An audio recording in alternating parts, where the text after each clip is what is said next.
Merhaba arkadaşlar. Karşısı Tassos ve gördüğünüz şehirde Kavala. Şimdi Kavala'ya geldim. Büyük bir Avrupa yolculuğu yapacağım. Aslında niyetim Yunanistan sahillerinde şöyle kısa güzel tatlı bir tur yapıp arkadan Bari'ye, İtalya'ya geçip İtalya üzerinden Hırvatistan'dan Sofya üzerinden Türkiye'ye gelmekti. Ama Portekiz'e gidebilir miyim diye düşünürken niye gidemeyeyim dedim ve arabayı onarıma soktuk. Hemen tadilatlarını, bakımlarını yaptık ve arabanın bakımları ardından Yunanistan'a doğru geldik. Kavala ile ilgili bahsedeceğim. Şu an giriş bölümü olsun diye, tur hakkında konuşayım diye sizinle bu şekilde kamerayı açtım. Devrik cümlelere şimdiden başladık. Evet, martılar.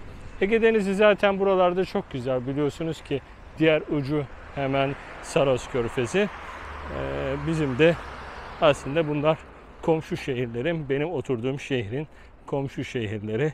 İşte Selanik, Kavala, Dede Ağaç, bunlar benim komşu şehirlerim gibi çok uzak olmayan şehirler. Aramızda 100-200 kilometre var.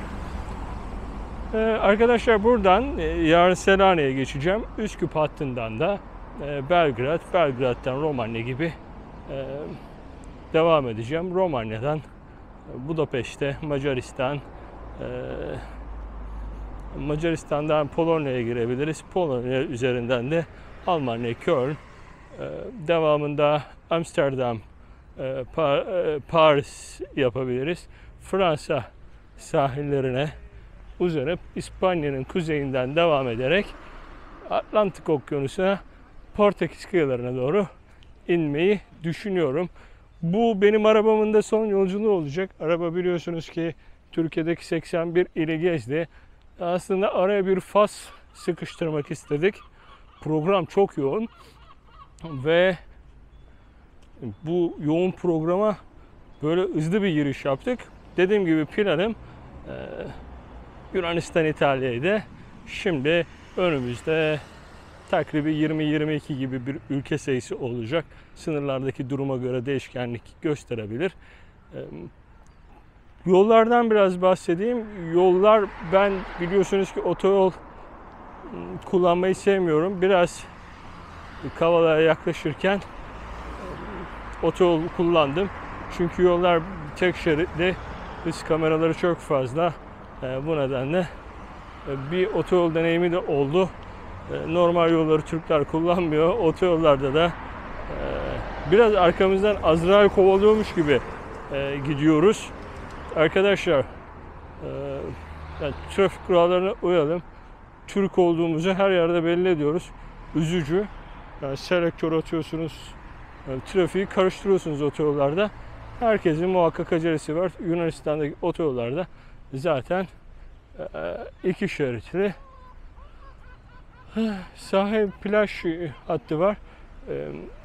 Kavala'nın arka tarafında da tabi güzel plajlar var. Deniz mahsulleriyle, plajlarıyla ünlü bir şehir. Tabi bitki örtüsü, bakın plaj buradan gözüküyor herhalde. Kenarlardan göreceğiz. Şehri kısa videolar yaparak devam edeceğiz. Güzel şehirler, Yunan halkı güzel yaşıyor. Bunda kesinlikle öyle diyebiliriz. Şöyle plajı görün istiyorum. Ege Denizi her zaman güzeldir arkadaşlar. Ege Denizi her zaman güzeldir. Kuzey Ege zaten çok güzel. Kuzey Ege'nin buraları da oldukça güzel oluyor. Deniz bakımından oldukça canlı ve hareketli. Şehir düzeni olarak da Yunan şehirleri gerçekten güzel. Yol bakımından biraz belki kötü olabilirler. Otoyollarda dediğim gibi çift şeritli. Ama nüfusu oranla baktığınız zaman çok da kalabalık olmadığından idare edebiliyor. Çok fazla feribot seferleri var. İşte Tassos'a geçebiliyorsunuz. Semadra'ya, Sematrakia'ya geçebiliyorsunuz. Bütün adalara geçebiliyorsunuz. Öyle bir durumu var. Şehrin eski taraflarından çekeriz.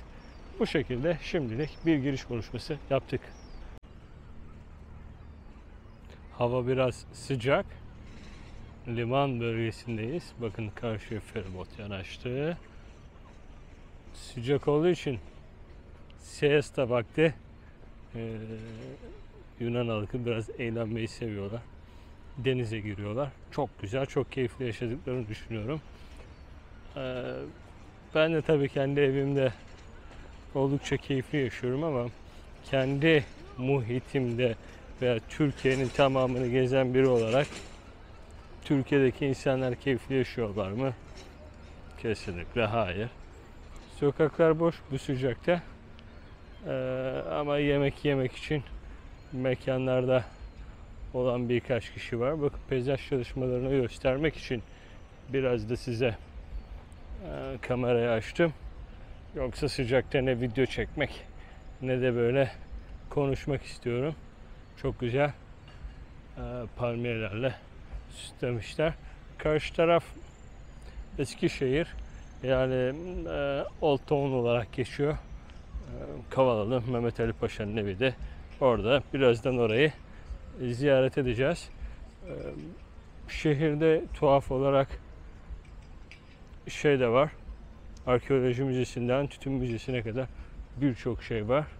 Birçok müzede bulunuyor. Bakın karşıda çeşmeler var, çöpler var. Şehir peyzaj olarak çok ama çok güzel.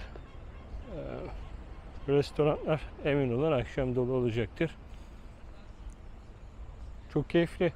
Çok keyifli. Sıcak olmasına rağmen yürüyorum. Yani şehir kendini gezdiriyor. Düzenli, düzensiz bir şey yok. Bunlar sanırım feribot kuyruğundalar arkadaşlar. Liman devamını çekeceğiz. Çok fazla yelkenli var. Yelkenli kültürü Yunanistan'da var. Bizim Türkiye'de maalesef denizcilik anlamında da çok iyi değiliz. Feribota yetişmek isteyen biri bizi götürüyordu. Rumen plaka araba çok. Rumenler tatil için Yunanistan'ı tercih ediyorlar. Çünkü Türk kıyılarının artık herkes pahalı olduğunu düşünüyor sanırım. Deniz oldukça güzel, etkileyici ve plajlar açmışlar. Mesela Tekirdağ sahilde de var.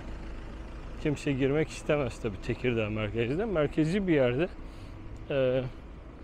plajın olması ve halkın oraya gelip evlerinden gelip dairelerinden çıkıp eğlenmesi çok güzel. Tekirdağ'da öyle bir şey görmedik. Bakın oldukça hoş silüete bakacağız. Mısırcılar az önce açıktı. 2 euro. 2 euro arkadaşlar. Euro ile evet.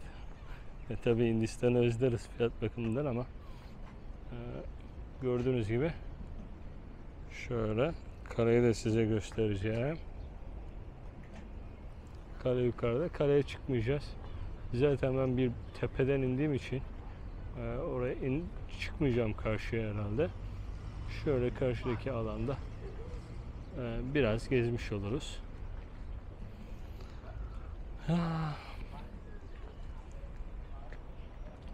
Şöyle kendimi de çekeyim. Şehrin her yerinde çeşmeler de var. Elimizi yüzümüzü yıkayalım. Oldukça sıcak görüyorsunuz. Şöyle bir elimizi yüzümüzü yıkadıktan sonra yürüyüşe karşı tarafta devam edeceğim. Çok keyifli. Akşamüstü saatleri artık saat ilerledikçe gezmek daha keyifli oluyor. Liman bölgesindeyiz. İşte gördüğünüz gibi karaya doğru ilerleyeceğiz. O sokaklarda biraz ilerleyip gün batımına döneceğiz. Etrafı görün istiyorum. Emin olun şehir oldukça temiz. Çok güzel. Bir Türk istilası olduğu kesin. Türk istilası olduğu kesin. Bu yıl sanırım böyle. Bizim Ege kasabalarını biraz andırıyor. Zaten karşısı da Aynı şey ama tabii düzenli, temiz, güzel. Balık sezonu bizde mesela kapalı. Onlar da açık, büyük balıkçı tekneleri römorkörlerle şehrin içinden bu şekilde çekiliyor. Diğer tarafta yelkenliler de var. Şöyle güneş biraz gözüm alacak ama ben de şöyle bir çekileyim istiyorum. Fotoğraf çekilemedik. Bu da böyle kalsın.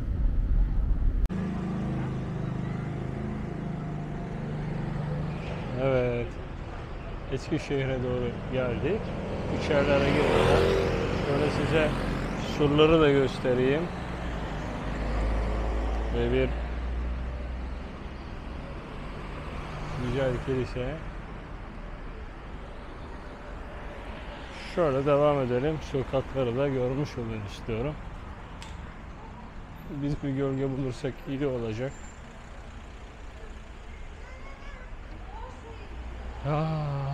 İşte gölge de bulsak olmuyor. Kaldırım kalabalık.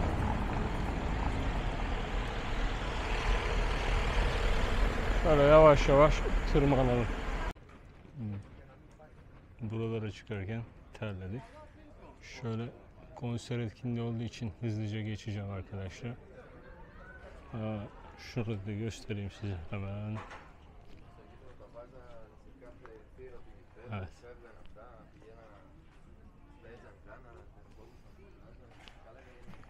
Kavalı'nın Mehmet Ali Paşa'nın heykeli ve evi hemen denize nazır zaten. 1769 yılında bakın burada konser etkinliği olacak bu akşam. Eskişehir olduğu için buralarda konser etkinlikleri yapıyorlar. Denize nazır, siz de şöyle görün etrafı. Evet, biliyorsunuz Mısır'da da Mehmet Ali Paşa'nın heykelleri, cami, kalesi, onları ziyaret etmiştik. Oradan hatırlarsınız, zaten biliyorsanız, ilginiz varsa siz de biliyorsunuzdur. Mehmet Ali Paşa gördüğünüz arkada kalan evde doğuyor, büyüyor. Daha sonra Osmanlı'da çok önemli mevkilere geliyor. Daha sonra biliyorsunuz ki Mısır'da da kendi kendine bir otorite kuruyor. Modern Mısır'ın da kurucusu olarak bilinen bir kişi. Kavala'yı kısaca anladık. Surlar, onun dışında da böyle eski yeni bir şehir, deniz kenarı, plajlar falan filan derken oldukça eğlenceli. Can sıcak bir yandan tabi bizi bir etkiledi. Bir de çok yürüyüş, araba sürme gibi işler de bizi yoran kısımlar.